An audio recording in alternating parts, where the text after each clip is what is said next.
sempre. Amém.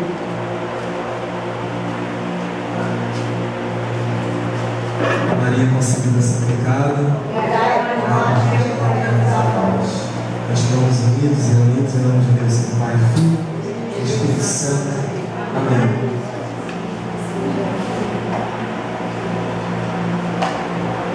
Boa noite, irmãos. A paz de Jesus. Estão com saudade do grupo de oração já? Sim, né? Que bom. É tão bom retornar e ver tantos rostos, né? Que desde o início, né, mais ou menos, do ano passado, perdão, do mês passado, né, dezembro, que a gente lá não se viu um pouquinho na novena, e passando esse tempozinho agora, né, de festas, longe um pouquinho, mas o coração estava perto, né? Graças a Deus. Então, por isso, nessa noite, é uma alegria do meu coração também receber essa notícia de Deus, né? Que eu e você somos cidadãos do céu. Você sabia disso? Olha para o seu irmão do lado e fala assim: irmão, você é cidadão do céu, é eleito de Deus. Amém? E quando a gente fala de cidadão, né? A gente pensa assim naquela... Eu tinha um livro que na escola uma vez mandaram ler, que era o Cidadão de Papel, né? Falava que era cidadão, né? Que tinha muitos direitos no papel, mas que na verdade não tinha, não acontecia, né? E quando nós falamos que somos cidadãos do céu, é um direito que nós temos de fato. Não é uma coisa que está somente escrita no papel, que está somente escrita na Bíblia, não. Mas desde o dia do nosso batismo, a nossa igreja vai dizer, nós temos direito ao céu. Direito ao céu. Sabia disso? Você tem direito ao céu. E o que nós, eu e você, temos feito com esse direito? Eu digo a você que eu e você somos destinados ao céu. Nós não somos cidadãos da terra, né? Muitas vezes nós queremos cumprir, valer os nossos direitos, e nós ficamos irritados quando não conseguimos, né? Mas o Senhor nos diz: o nosso direito é o céu. Tudo, todas essas meras coisas aqui da terra, a tua tribulação, as dificuldades na tua casa, as dificuldades na tua família, meu irmão, você está escrevendo a cabeça à toa. Vai passar, vai passar. Tudo que tem nesse mundo aqui vai passar. A palavra de Deus vai nos dizer isso, a gente vai ver daqui a pouquinho. E o Senhor tem nos prometido um reino celeste, o nosso lar celeste, algo que é eterno. O Senhor nos dá de graça a eternidade. Mas eu digo para vocês nessa noite que há um grande risco de nós perdermos esse direito que Deus nos deu. Sabia disso? Agora ficou preocupado, né? Eu vi a cara de preocupação de vocês agora. Vamos pegar a palavra de Deus? Lá no livro de Colossenses, no capítulo 3.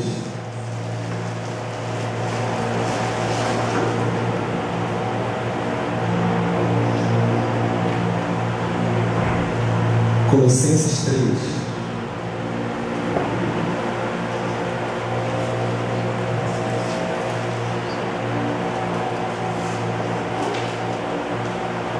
Quando você vai abrindo, deixa marcado aí, olha para cá.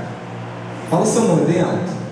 Bem alto, eu falei. Vamos lá, vou botar 1, 2, 3 e você fala o seu nome, tá bom? Vamos lá. 1, 2, 3. Apresentado, tá? Apresentação que eu não falei antes. Meu nome é Jefferson, tá bom? E eu sou um cidadão do céu. Você também é? Então fala isso, fala o seu nome mais uma vez. Jefferson, eu sou um cidadão do céu. Amém, glória a Deus. Vamos lá no versículo 1, Colossenses 3, versículo 1. A palavra de Deus vai nos dizer assim: se portanto ressuscitastes com Cristo, buscai as coisas lá do alto, onde Cristo está sentado à direita de Deus. Afeiçoai-vos as coisas lá de cima, e não as da terra, porque estáis mortos, e a vossa vida está escondida com Cristo em Deus. Quando Cristo, vossa vida, aparecer, então também vós aparecereis com Ele na glória. Palavra do Senhor. Graças a Deus. Paulo ele vem dizendo, vem nos recordando, na verdade, algo que já devia estar intrínseco, escrito mesmo no nosso coração, que nós somos uma criatura nova para Deus. Desde o dia do nosso batismo, e aí você vai pensar assim: nossa, mas eu nem lembro do meu batismo, eu era criança, fui batizado lá quando eu era recém-nascido praticamente, né? Eu tinha umas 4 meses que eu não fui batizado. E, claro, a gente não vai lembrar, né? Mas a partir daquele momento, o Senhor colocou um selo sobre nós. O selo de uma vida nova em Jesus Cristo. Pelo batismo, nós temos a graça de viver uma vida nova em Cristo. E Paulo ele vem nos recordando que nós devemos manter, por isso, os nossos olhos voltados para o céu. Vamos voltar no versículo 1. Ele vai dizendo assim: se portanto ressuscitais com Cristo, buscai as coisas lá do alto, onde Cristo está sentado à direita de Deus. Buscai as coisas do alto. Buscai as coisas do alto. Repete isso comigo mais uma vez. Buscai as coisas do alto. Fala assim: eu devo buscar as coisas do alto.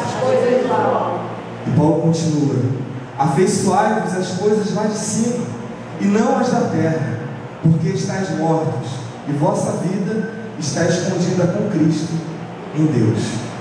Vocês lembram daquela historinha? Quando a gente era criança, a gente ouvia bastante, até hoje a gente conta ainda, né? Eu conto às vezes para minha irmãzinha dormir. Mas tem outra, aliás, que eu conto história para ela. Mas aquela historinha dos 3 porquinhos, né? Você conhece? Não? Conhece, né? Eles tinham medo do lobo mau, né? E eles resolveram criar uns meios de se proteger do lobo mau. Um foi criar uma casa de quê? Vocês lembram da história? Não lembram, não? De palha, isso. E o outro? De madeira. De madeira. E o outro, mais prudente, construiu uma casa de tijolo, né? Com alvenaria, cimento, né? Casa bonita, bem fortificada. E aí, quando chegou o dia que eles foram passear, né, na floresta, no bosque lá, e viram o lobo mau, saíram correndo. E aí o que fez a casa de palha entrou na casa de palha, de madeira entrou na casa de madeira, e o que fez a casa de tijolo entrou na casa de tijolo. E aí a história vai contar, né, que o lobo mau foi, assoprou, né, a casa de palha primeiro, e a casa voou pelos ares, né, com mão forte dele. A casa voou pelos ares. E aí depois o outro foi correndo, conseguiu fugir do lobo mau e entrou na casa de madeira. Aí o lobo de novo assoprou e a casa voou pelos ares, né? E aí eles foram se esconder na casa mais forte, que era a casa de alvenaria, né? De tijolo, tudo bonitinho lá. E aí o lobo soprou e não conseguiu derrubar aquela casa. Amém? É assim a história, não? Parece um pouco a palavra de Deus, né? Que fala a casa fortificada sobre a rocha, né? E quando nós pensamos nisso, nós podemos fazer um comparativo com essa palavra, algo que traga ao nosso coração um sentimento de segurança, de certeza. Aquele que fez a casa de alvenaria com certeza teve mais trabalho, não é? Botar tijolo sobre tijolo, passar o cimento, botar outro tijolo, né? E passar, fazer tudo em bolso. Não sei se a casa era pintada, a história não conta, né? E aí fez todo aquele trabalho, mas conseguiu algo que foi duradouro, algo permanente. Sim ou não? E aí nós trazemos isso para a nossa vida um pouco. Como essa historinha pode ensinar um pouco para a gente também, né? Como que o que nós estamos colocando de valor naquilo que permanece na nossa vida, naquilo que é permanente. Claro, se a gente for levar pela história, a casa passou também, foi derrubada, com o tempo foi ruindo e tudo vai passar, a palavra de Deus vai dizer isso. Mas naquele momento que era permanente, aquele terceiro porquinho ele investiu, né? E muitas vezes nós, pela correria do dia a dia, pelo passar dos dias, nós acabamos deixando as coisas que permanecem perder o valor. E aí nós começamos a fazer as coisas de qualquer jeito. Aquilo que nós devíamos dar mais importância, nós damos menos importância. Eles queriam se abrigar, né? Se abrigar ali, se proteger do lobo. Mas eles construíram casas frágeis.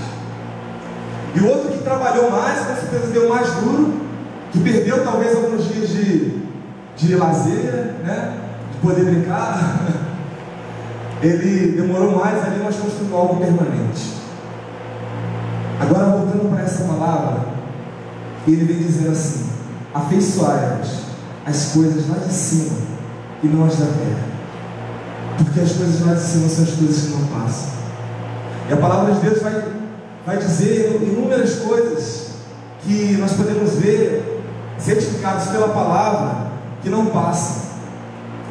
Jesus, por exemplo, ele vai dizer, como a gente citou lá no início do grupo, que no reino de Deus há muitas moradas, e ele foi preparar uma morada eterna para nós. Paulo já vai dizer lá em 1 Coríntios que o amor é o único dom que não passa. Até os outros dois dons vão passar, as profecias, oração em línguas, todos os outros dons vão passar, mas o amor permanece. O que mais que a gente pode trazer que não passa? Promessa de Deus que não passa para nós. Vamos lá? Eu vou chutar, vou dar uma ajudinha aqui, vou cantar uma música. Céus e terras passarão. É o quê? Céus e terras passarão. A sua palavra não passará. Jesus disse isso lá no Evangelho de Lucas. Pode o céu e a terra passar, mas as minhas palavras não vão passar. O Senhor então quer que nessa noite nós entendamos que Ele quer que nós vivamos uma vida pautada na palavra de Deus, que nós demos prioridade, mais do que eu pegar o momento do meu dia ali e reservar para ler a palavra de Deus, e ali de repente passar o meu dia sem mesmo lembrar daquela palavra que eu li de manhã, que eu refleti pela manhã.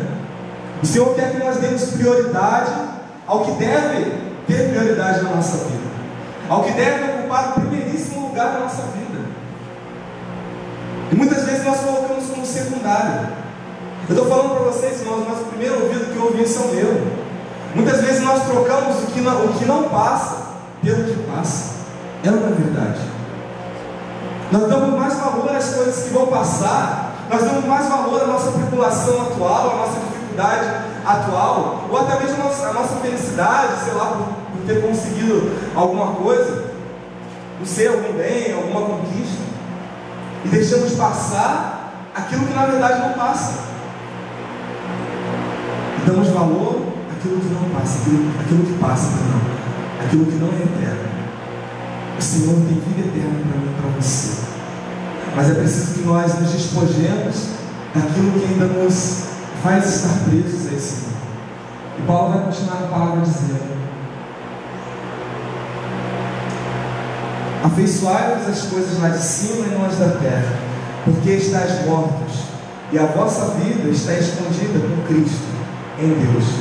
Quando Cristo, vossa vida, aparecer, então também vós aparecereis com Ele na glória. Sabia que você já está na glória com o Senhor? Sabia? Você já está na glória com o Senhor. Só está velado isso a nós. O Catecismo da Igreja vai nos ensinar isso. Isso está escondido a nós.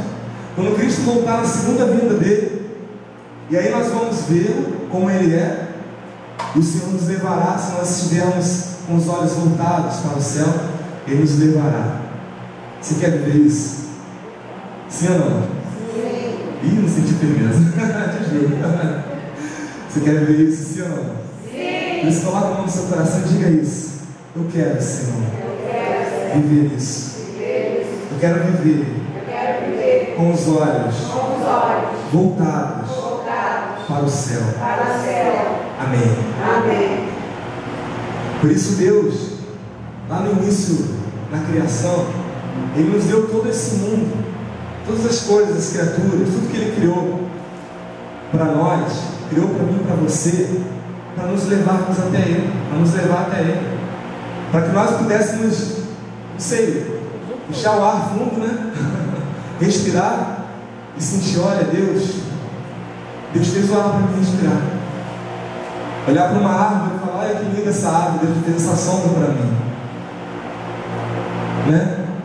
E assim também com as coisas que nós vamos conquistando na nossa vida, nossos bens, até mesmo materiais, Deus nos deu a capacidade de criar. E olhar para tudo isso e falar assim: olha, é Deus na minha vida, e é para Ele que eu devo voltar. E muitas vezes o que acontece é que nós voltamos a nossa visão para a criação, para aquilo que vai passar. É lindo, é bom, é ou não é? É bom demais tudo que Deus criou.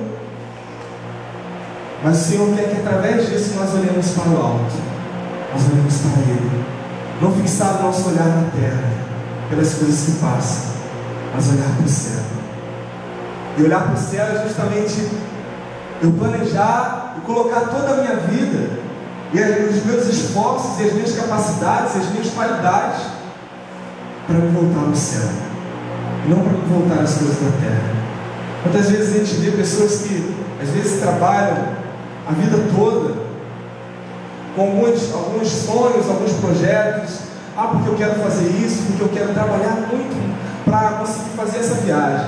E aí depois que passa aquela viagem, parece que perde o sentido um pouco. E ela tenta encontrar outro sentido, tenta encontrar outro motivo para viver. Não, agora eu vou para reformar minha casa. Aí depois, não, mas agora que eu reformei minha casa, do jeitinho que eu quero trabalhar tanto, agora eu vou, sei lá, comprar um carro.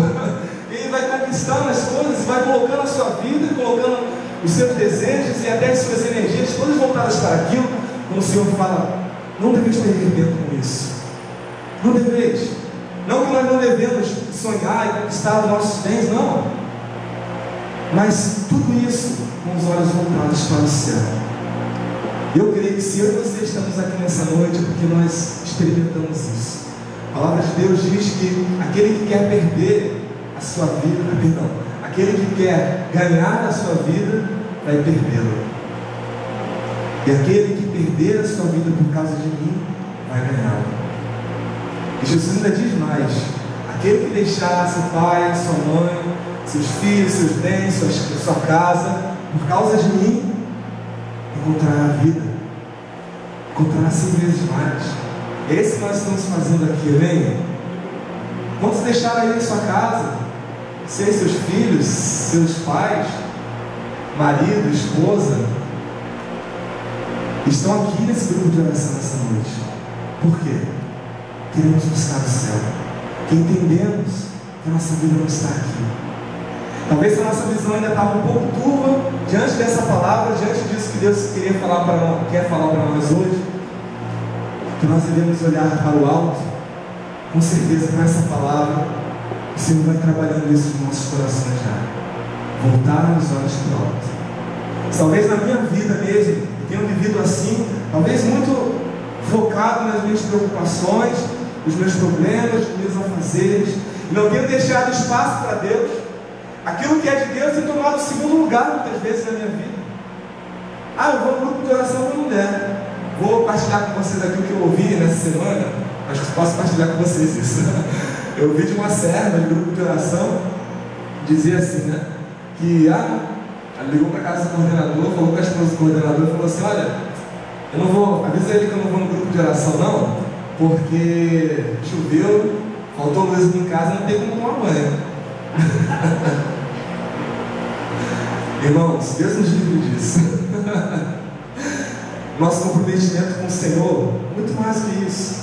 Se nós sabemos que vamos vir ao grupo de oração, que vamos vir à casa de Deus para encontrar com o próprio Deus, irmãos, nada pode nos segurar. Aí falando da chuva, a chuva chegou, amém? Nada vai nos segurar, irmãos. Nem a chuva, nem o sol, nem o frio. Se nós sabemos que vamos encontrar com aquele que é o nosso amado, o amado das nossas almas, que é o nosso Deus. Se nós vamos encontrar com Deus, que é o sentido da nossa vida, que é para que nós fomos feitos, para estar na presença dEle, para louvar a Ele, nada pode nos segurar. Você deseja isso? Muitas vezes o nosso coração ainda, humano, né? Claro, ainda tem dificuldade de viver isso, de se desapegar das coisas da terra. Eu vou ensinar para você um segredinho que eu estou aprendendo também, estou na caminhada, né? Aprender. Madre Teresa de Calcutá falava, né? As pessoas perguntavam para ela, eu já falei isso algumas vezes aqui, perguntavam para ela assim: mas como é que você faz para ser tão desprendida das coisas, né? Das coisas daqui da terra, você é tão desprendida? E ela falava assim: eu não sei, eu não fiz nada, eu só me apeguei a Ele. Eu só me apeguei a Ele. É só nós nos apegarmos a Deus, darmos a Deus o lugar que é devido a Ele, que é o primeiro lugar das nossas vidas, e aí Ele consegue ir trabalhando o nosso coração, nos fazendo desapegar de todas as coisas aqui da terra. Mas isso é uma batalha constante, irmãos. É uma batalha que nós devemos viver a cada dia. E a cada dia que nós vemos que estamos ainda presos às coisas da terra, pedir: Senhor, me ajuda. Eu quero, Senhor, vencer. Eu quero ter os olhos para o alto. Eu quero, Senhor, porque o meu lugar é o céu. O meu lugar não é aqui. E a cada dia batalhar, e a cada dia renovar esse compromisso com Deus, de dar a Ele o primeiro lugar na minha vida. Irmãos, não é uma coisa fácil. fácil. Parece fácil aqui, né? Aqui a gente vai rezar, a gente vai pedir a Deus essa graça. Mas quando a gente chega na nossa casa, a semana vai passando, as dificuldades vão aumentando, e a gente vê cada vez o nosso olhar voltado para as coisas da terra. E aí, nesse momento, o Senhor nos chama: volte teu olhar para o céu. Volte teu olhar para o lugar que você veio. Volte o seu olhar para o lugar que você vai voltar. O lugar que você não vai perder nunca, se você estiver com os olhos voltados para lá. Mas muitas vezes nos perdemos no caminho, porque nós perdemos o foco. Perdemos de vista aquilo que é o lugar que a gente vai chegar, né? A gente está no caminho aqui, alguma coisa me atraiu para cá, eu vou perder o foco, vou para cá. E aí quando eu vejo, já estou perdido, não sei mais voltar. E o Senhor nos ensina a voltar no caminho. Amém? E é isso que nós vamos fazer essa noite. Vamos ficar de pé. E vamos já pedir essa graça do Senhor. Senhor, dá-me a graça de ter os olhos voltados para o céu. Vai pedindo com suas palavras, não precisa esperar eu orar. Com isso que brotou no seu coração nessa pregação, vá orando com isso. Senhor, eu quero ter os olhos voltados para o céu. Eu não quero, Senhor Deus, ter uma vida presa a este mundo, presa, Senhor Deus, àquilo que as dificuldades têm colocado, presa, Senhor Deus, a tudo aquilo que na minha vida parece maior do que tinha. Senhor, as coisas que têm tomado o teu lugar no meu coração, as coisas que